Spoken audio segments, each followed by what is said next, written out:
કામ કરે છે દરેકે રોજ લોન કરે છે, જે લોન કરે છે જે લોકોને જરૂરિયાત હોય છે એ લઈ જાય છે. તો એ વ્યક્તિ એમની રીતે નક્કી કરે છે મારું ખાતું આરાધનાની અંદર હોવું જોઈએ. કેટલી લોનો કરી છે અત્યાર સુધી?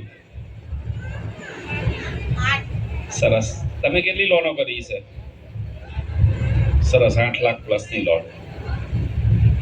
દરેક વ્યક્તિ લોન કરી રહ્યા છે એટલે તમારું જેનું પણ ખાતું હોય પોતાના 12 મહિના થાય એટલે તમે લોન લઈ શકો છો. તો કોઈ પણ વ્યક્તિએ એવું વિચારવાની જરૂર નથી કે સંસ્થાને અમે બરાબર નથી ઓળખતા.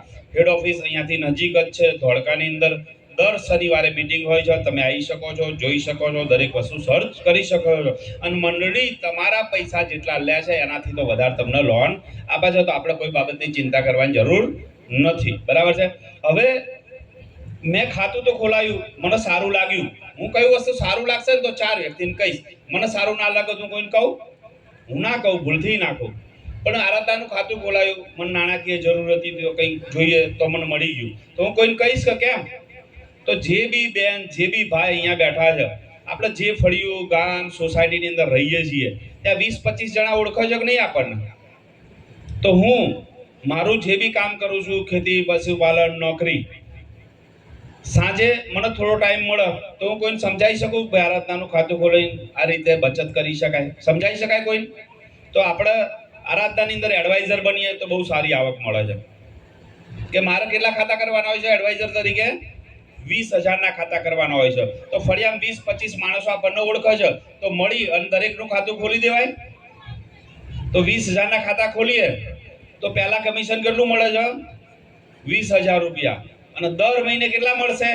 5100 રૂપિયા. 20,000 ઉઘરાઈએ એટલે 10% રિન્યુઅલ મળે છે. દર મહિને 2,000 ના નવા ખાતા ખોલવાના હોય છે એટલે એ 100% મળે છે, 2,000 રૂપિયા. અને દર મહિને 1,100 રૂપિયા ઇન્સેન્ટિવ મળે છે. અત્યારે હાલ આટલી મોંઘવારીમાં આ જમાનામાં એ લોકો 5-7 હજારમાં નોકરી કરે છે. કરે છે કેમ? તો આરાધના દર મહિને તમને 5100 રૂપિયા આપે છે. તો લેવા જોઈએ કે નહીં? એના માટે શું કરવાનું છે? ફળિયામાં 20-25 માણસો ભેગા કર્યા, એમના ખાતા ખોલ્યા અને એ પૈસા મંડળી જમા કરવાના. દર મહિને એક દિવસ કાઢવાનો. કેટલો ટાઈમ? એક દિવસ. બધાને ભેગા કરીએ, સાંજે 5 વાગે મળીએ છીએ, કંઈક ચાની વ્યવસ્થા કરી દઈએ, બધાના 20,000 ઉઘરાઈ લઈએ, 2,000 ના નવા ખાતા કરી દઈએ અને મંડળીમાં જમા કરાવી દઈએ. તો આપણને કેટલા મળશે? તો એક દિવસના 5100 મળે છે. તો આરાધના કરવું જોઈએ કે નહીં? 100% કરવું જોઈએ. સાહેબ તમે એ લોકોની બચત નહીં કરો શું થશે? એ પોસ્ટ ઓફિસમાં જશે, બેંકમાં જશે, LICમાં જશે, કોઈ નહીં મળે તો હોરીંગતા જશે. હા તો હપ્તો ભરીએ, 2 વર્ષે દાગીનો તો આવે કે? તો આપણા ફળિયાના, આપણા ગામની વ્યક્તિ આપણી જોડે બચત કરવી જોઈએ, બીજે ક્યાંય જવું જોઈએ. અને એનાથી આપણને રોજગારી મળી રહી છે. અને આરાધનાની ઓફિસો બધી ક્યાં આગળ છે? પોતાના ગામમાં અને પોતાના ઘરે. આરાધના કોઈને પણ એવું નહીં સમજાવતી તમે કોમ્પ્લેક્સની અંદર જઈને ઓફિસ કરો. કેમ કે આરાધનાની અંદર પહેલી વસ્તુ તો એ છે 667 બ્રાન્ચ થઈ. પણ એમાં મહિલા એટલે લેડીઝ કેટલા છે? 70% પ્લસ તો લેડીઝ જ છે. મેક્સિમમ કામ આરાધનાનું કરતા હોય તો બહેનો છે. તો મારા આરાધનાની કીટ લઈ અને 20,000 કલેક્શન કરીને પહેલી વસ્તુ તો મારે 5100 લેવા જોઈએ કે નહીં? હજી પણ જેણે 20,000 નથી કર્યું તો પ્લીઝ પોતાની કીટ લઈ લો અને પોતાનું 20,000 કલેક્શન કરી દો. દર મહિને 2,000 ના નવા ખાતા કરો, તમને મંડળી 5100 રૂપિયા આપશે. આજે બેને ઓફિસ કરી, તો ઓફિસ કોણ કરી શકે છે? મેં 20,000 નું કલેક્શન કર્યું, પહેલો પોઈન્ટ મારો ક્લિયર થઈ ગયો. મને 5100 ની આવક ચાલુ કરી. તો હું કોઈને કહીશ કે ભાઈ આરાધના ચાલુ કર્યું, મને 5100 મહિને મળે છે. તો કોઈ બેન કહેશે કે નહીં ભાઈ મારે બી કરવું છે, એવું કે પૂછશે કે નહીં? બસ જે પૂછે છે એને સમજાવો કે 20,000 ના ખાતા કરવાના, ચલો હું તમારી જોડે આવું, એક દિવસ સમજાવીએ, ફળિયાની અંદર ગામમાં ફરીએ અને એ બેનને 20,000 કરાવી દઈએ. એવા 5 કરતા વધારે વ્યક્તિ શોધી શકાય આપણાથી? 5 કરતા વધારે એડવાઇઝર બનાવો, દરેકનું 20,000 કલેક્શન કરાવો. એટલે ટીમનું કલેક્શન કેટલું થયું? 1 લાખ રૂપિયા. 1 લાખ પ્લસ કલેક્શન જેની જોડે હોય, જેની જોડે 5 કરતા વધારે વ્યક્તિ કામ કરવા વાળા છે, એને મંડળી બ્રાન્ચ આપે છે. તો મહિને કેટલા પૈસા આપશે? એડવાઇઝરને 5100 આલે છે. આજે બ્રાન્ચ બની, એક અહીંયા, એક બાર. એમને દર મહિને કેટલા પૈસા મંડળી આપશે? મહિને 25,000 રૂપિયા આપે. તો મારે બ્રાન્ચ કરવી જોઈએ કે નહીં? હજી અહીંયા જેણે બ્રાન્ચ નથી કરી, એ એક ગામમાં એક બ્રાન્ચ થાય એવું નથી હોતું. ગમે તે વ્યક્તિ કરી શકે છે. બ્રાન્ચ ક્યાં કરવાની છે? પોતાના ઘરે. તમારું એક રૂમનું ઘર હોય તો એમાં ઓફિસ કરી શકો છો. મંડળીએ તો શું મૂકવાનું છે? ટેબલ મૂકવાનું છે, એક ખુરશી મૂકવાની છે અને હોર્ડિંગ લગાવવાના થોડા. ગમે તે જગ્યાએ તમારું ઘર હોય ત્યાં તમે ઓફિસ કરી શકો છો. સ્પેશિયલ ક્યાંય ખર્ચો કરવાની જરૂર નથી. ટેબલ કોણ આલશે? મંડળી. હોર્ડિંગ કોણ આલશે? મંડળી. દરેક વસ્તુ મંડળી આપે છે. અને અહીંયા જે ઓપનિંગ હોય એની અંદર 200 માણસનું જમણવાર કરવાનું હોય છે. એ 200 માણસના જમણવારના પૈસા કોણ આપે છે? એ મંડળી આપે છે. તો કરવી જોઈએ નહીં મારા ઘરે ઓફિસ? કે 25,000 રૂપિયા મંડળી ઓપનિંગ ખર્ચ પેટે આપે છે. તો જો બધું 25,000 તો કમિશન આલે છે, વત્તા તમારા ઘરે ટેબલ ને ખુરશી મૂક્યું તમે એટલે એનું ભાડું અલગથી આલશે પાછું. તમારું લાખ પ્લસ કલેક્શન તો 5,000 ભાડું આલશે અને 2 લાખ પ્લસ કલેક્શન તો 10,000 ભાડું આલશે. ઘર કોનું? તમારું. રહેવાનું કોણ? તમારે. કલેક્શન કોનું? તમારું. તમારો છોકરો રોજ જેના બી ઘરે ઓફિસ હોય ને, મેં એક વસ્તુ જોઈ છે કે હું જઈને મારા ચોપડા શોધું તો નહીં મળતા, છોકરાના જ ચોપડા પડ્યા હોય છે. અને છોકરા મસ્ત રિવોલ્વરિંગ ચેરમાં બેસી અને ટેબલ ઉપર પગ ચડાવી મસ્ત લેસન કરતા હોય છે, મસ્ત વાંચતા હોય છે. તો તમે નહીં ઈચ્છતા તમારા છોકરા મસ્ત રીતે વાંચે? તો ઘરે ઓફિસ હોવી જોઈએ કે નહીં? કેમ કે આપણે 5-25,000 આવક માટે કેટલી બધી મહેનત કરીએ છીએ. અને લોકો જેની જોડે પૈસા પડ્યા છે એ આપણી બાજુમાં જ રહી છે, બેંકમાં જઈને મૂકી આવે છે, અને એનું વ્યાજ આપણે જે આટલું આલીએ છીએ એટલું મળતું નથી. તો મારા ઘરે મારે ઓફિસ કરવી જોઈએ કે નહીં? કેટલા બહેનો તૈયાર છે મને નેક્સ્ટ બોલાવવા માટે કે ભાઈ મારે બી ઓફિસ કરવાની છે? ફોટો પાડ લો. અહીંયા તો મારે અહીંયા ને અહીંયા જ રહેવું પડશે એવું થશે. ના, હું તો જો આરાધનાએ ઓફિસ ક્યાં ક્યાં કરી છે એ બી સમજવા જેવું છે. જે ગામમાં બસ નથી જતી ને ત્યાં મેં ઓફિસ કરી છે. રોડ નથી હોતા એ ગામમાં મેં ઓફિસ કરી. જે ગામમાં કોઈ બેંક નથી એ ગામમાં મેં ઓફિસ કરી છે. તો આરાધના એ વસ્તુ છે કે નાનામાં નાનો માણસ આરાધના માલિક આવી શકે છે. બીજું કે ઘણાને એવું છે કે અમે તો બહુ ભણેલા નથી, અમારાથી બ્રાન્ચ મેનેજર બનાય. ઘણાને એવું નહીં લાગતું? પણ તમને કેટલું આવડવું જોઈએ? આરાધનાનો બ્રાન્ચ મેનેજર કોણ હોય? આરાધનાનો બ્રાન્ચ મેનેજર કોણ હોય?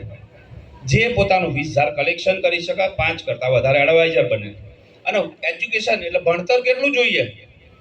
તમને શું લખતા આવડવું જોઈએ હું કહી દઉં આજે બ્રાન્ચ મેનેજર માટે. એટલે કોઈ ડરશો નહીં, હું બ્રાન્ચ કરું તો મને તો લખતા આવડતું નહીં. શું લખવાનું એ સમજાઈ દઉં. શું લખતા આવડવું જોઈએ? 5 છેડો 2 મીંડા 500 થાય, 1 કરોડ 3 મીંડા 1000 થાય. બધા બ્રાન્ચ મેનેજર. તો એટલું તો આવડે છે ને? એટલું જ બધાને આવડે છે. અને જ્યાંના ઘરે ઓફિસ છે ને એમને પૂછી લો, જેટલી પોંચો બનાવવાની છે ને એમાં 50% પોંચો એ નહીં બનાવતા, છોકરા બનાવી દે છે. હવે મમ્મી હું બનાવું. આવું થાય છે કે નહીં? કે પહેલા ધોરણમાં બાળક બનતું હોય ને, પહેલા ધોરણમાં બાળક ભણે છે ને એ મારું પેપર વાંચે ને એટલે એના આઈડિયા છે કે શું કરવાનું છે. બેટા બનાવે છે ને તું? તો આરાધના એકદમ ઈઝી પોઈન્ટ છે. દરેક વ્યક્તિ બચત કરે જ છે અને દરેક વ્યક્તિને નાણાકીય જરૂર હોય છે. નાણાકીય જરૂર હોય તો કોઈ પૈસા આપતું નથી, અને આપે તો એ વ્યાજથી આપે છે કે માણસ ઊભો ના થઈ શકે. તો જો આરાધનાનું ખાતું છે તો 15,000 લીધા, આમાં 1,500નો હપ્તો હોય છે, 10 મહિના ભર્યા, મૂડી ભરી ગઈ, 2 હપ્તા ભર્યા, વ્યાજ ભરી ગયું. દરેક પ્રકારનું માણસનું કામ થાય છે. એક બચત બી થાય છે, એના કામની અંદર આવશે. એને નાણાકીય જરૂર છે તો પૈસા મળી જશે. કોઈ ગામનો, ફળિયાનો, સોસાયટીનો એક માણસ છે જેને રોજગારી મળે છે, તો આરાધના કરવું જોઈએ કે નહીં? બ્રાન્ચો કરવી જોઈએ કે નહીં? તો માટેનો હું તો આવીશ, હું રેડી છું. કે અહીંયા અમારા અમદાવાદમાં તો બહુ જ ગરમી છે, અહીંયા ઠંડક લાગે છે. તો પ્લીઝ દરેક વ્યક્તિ પોતાનું કલેક્શન કરો. આપણે જેને બ્રાન્ચ મેનેજર બનાવ્યા છે આજે એ કોણ છે?